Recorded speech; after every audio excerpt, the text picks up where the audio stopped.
अपनी चोंच में चिड़िया का एक पंख लिए गोरी कौवी उड़ती हुई जा रही थी। वो सीधी मिट्ठू तोते के घर जाती है।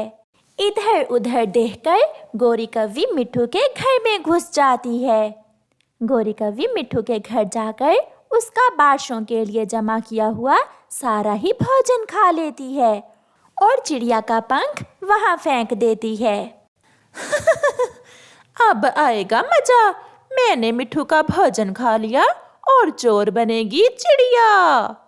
हंसते हुए गोरी कौवी वहां से भाग जाती है।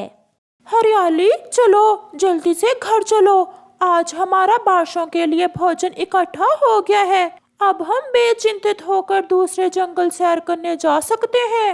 मिट्ठू जी, मैं तो थोड़े दिनों के लिए अपनी माँ के पास भी जाऊंगी। कई महीने दिन रात बारसों के लिए भोजन जमा करके मैं तो थक गई हूँ। मिट्ठू और उसकी पत्नी हरियाली तोती घर जाते हैं। लुट गए, हम लुट गए हरियाली, हम बर्बाद हो गए। हमारा भोजन कहाँ गया पति जी? जालिम जालिम चोर तो हमारा सारा ही भोजन चुरा ले गया। वो दोनों पति पत्नी रोने लग जाते हैं। रोने की आवाज सुनकर मिट्ठू का पड़ोसी कबूतर वहां आ जाता है। क्या हुआ मिट्ठू, तुम क्यों रो रहे हो? कोई चोर हमारा भोजन चुरा ले गया। बहुत मुश्किल से हमने बारसों के लिए भोजन जमा किया था। वो देखो वहाँ एक पंख गिरा है उस चोर का। वो पंख तो रानो चिड़िया का है। मगर रानो चिड़िया ऐसा नहीं कर सकती। कबूतर, जब भूख हो तो कोई कुछ भी कर सकता है। हमें जाना होगा, हमें रानो चिड़िया से पूछने जाना होगा। फिर हरियाली और उसका पति मिट्ठू रानो चिड़िया के घर जाते हैं। रास्ते में उन्हें गोरी कौवी मिलती है। मिट्ठू, सुबह जब तुम भोजन लेने गए हुए थे तो रानो चिड़िया तुम्हारे घर क्या करने गई थी? क्या रानो चिड़िया गई थी हमारे घर? हाँ हरियाली, मैंने उसे खुद देखा था। ऐसे भागी जा रही थी जैसे कोई चोर हो। इसका मतलब रानो चिड़िया ने ही हमारा भोजन चुराया है। हाय, मैं मर गई, अब रानो भी चोरियां करने लगी। मिट्ठू, अपनी तेज चोंच से मार मार कर पंख तोड़ दो उसके। मैं छोड़ूंगा नहीं उसे। गुस्से में मिट्ठू और उसकी पत्नी चिड़िया के घर चले जाते हैं। चिड़िया अपने घर के बाहर ही बैठी हुई थी।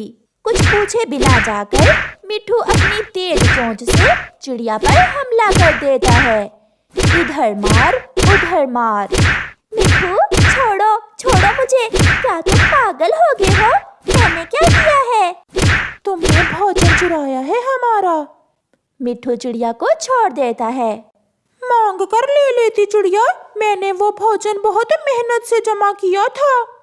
मैंने नहीं चुराया तुम्हारा भोजन, मेरे घर में भोजन है। मैंने तो खुद बारसों के लिए ढेर सारा भोजन जमा किया हुआ है।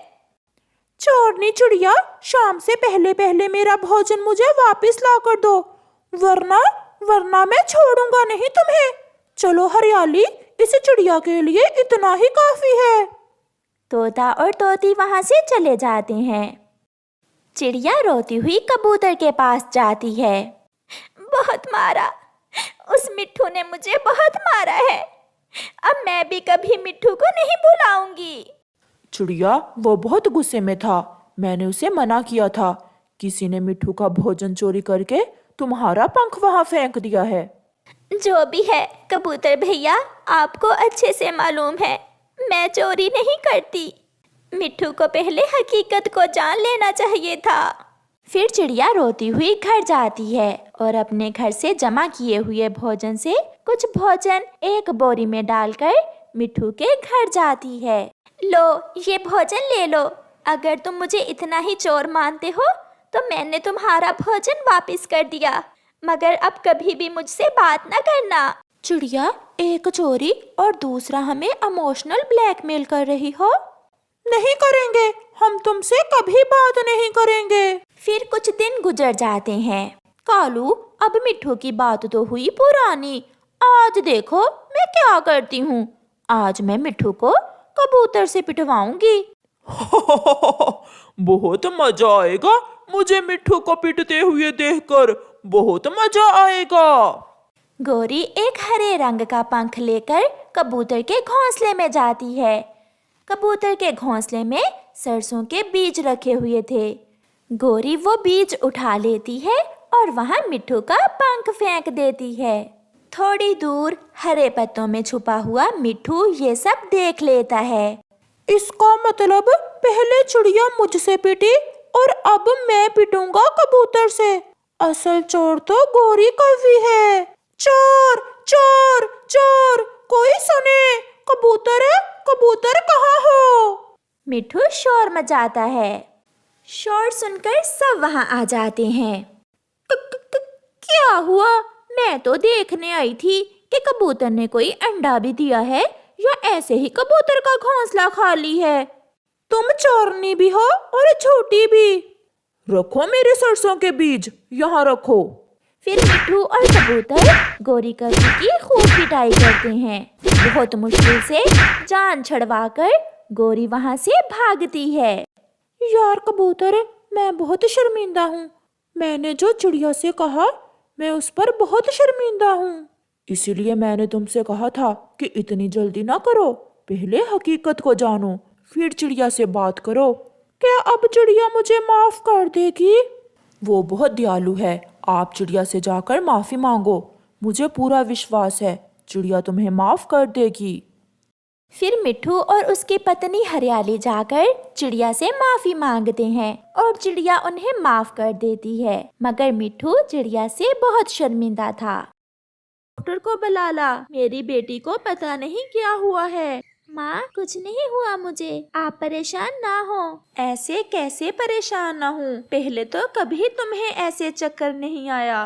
फिर चिड़िया का पति बुलबुल डॉक्टर को बुलाकर ले आता है। बुलबुल आकर चिड़िया का चेकअप करती है। आपको बधाई हो, आपकी बहू माँ बनने वाली है। ये सुनना था कि चिड़िया की सास और पति तो खुशी से पागल हो जाते हैं। देखा बेटा, मैं ना कहती थी कि हमारे घर में बच्चों की फुलकारियाँ जरूर गूंजेंगी। माँ, ये सब आपकी दुआओं की वजह से ही हुआ है। फिर चिड़िया की सास अपने बेटे से कहती है, बेटा, अब तुम्हें पहले से ज्यादा मेरी बेटी का ख्याल रखना है। रोज ताजा ताजा फल लेकर आया करना। मैं अपनी बेटी को अपने हाथों से जूस बना कर दिया करूँगी। जी माँ, मैं ऐसा ही करूँगा।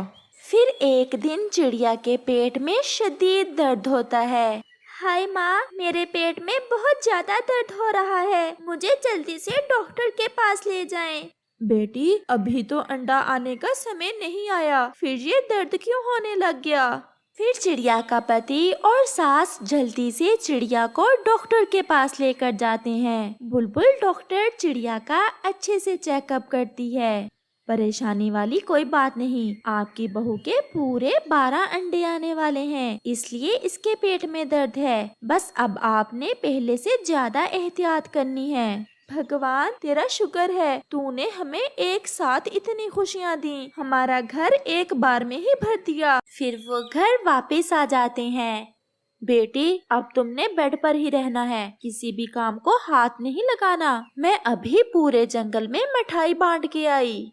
फिर चिड़िया की सासू माँ पूरे जंगल में मिठाई बांटती है और सबको बताती है कि उसके घर में पूरे 12 बच्चे आने वाले हैं। ये लो कौवी, मिठाई खाओ, तुम्हें पता है मेरी बहू के पूरे 12 बच्चे आने वाले हैं। कौवी को मिठाई देकर सास चिड़िया वहाँ से चली जाती है, लेकिन कौवी को जरा भी खुशी नहीं हुई थी।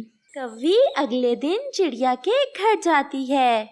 चिड़िया, तुम मेरी बहुत अच्छी सहेली हो, मुझे तो तुम पर बहुत दया आ रही है। तुम ऐसा करो, बस 2 अंडे ही रखो और बाकी 10 अंडे गिरा दो। इतने बच्चों को तुम कैसे संभालोगी? तुम दफा हो जाओ हमारे घर से और तुम देखना हम अपने 12 बच्चों की कितनी अच्छी तरबियत करेंगे।